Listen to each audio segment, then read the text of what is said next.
The Reform UK MP took part in a combative interview on BBC Radio 4's flagship Today programme.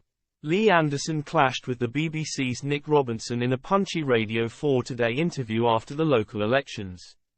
The Reform UK MP insisted the insurgent party is here to stay and claimed it would be music to the ears of Mr Robinson and the Gary Linekers of the BBC if it did not stand. He was responding to the BBC host saying that Reform had clearly damaged the Conservatives by taking votes from them. The Ashfield MP said, "I know the Reform Party not standing in these areas would be music to your ears and the Gary Linekers of the BBC. But look, we're here to stay, we're making inroads, we're a small party, we were polling 3 to 5% last year, now we're polling around the 15% mark.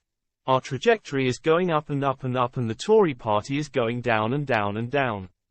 And come the general election this party is going to win seats. So a vote for Reform will be a vote for Reform." The interview got off to a tetchy start when Mr Anderson took exception to Mr Robinson saying he had defected to Reform UK. The former Tory deputy chairman joined Richard Tice's party after losing the Conservative whip for refusing to apologise for claiming London Mayor Sadiq Khan was controlled by Islamists. Mr Anderson said, "I didn't defect, let's get that right, you're wrong again.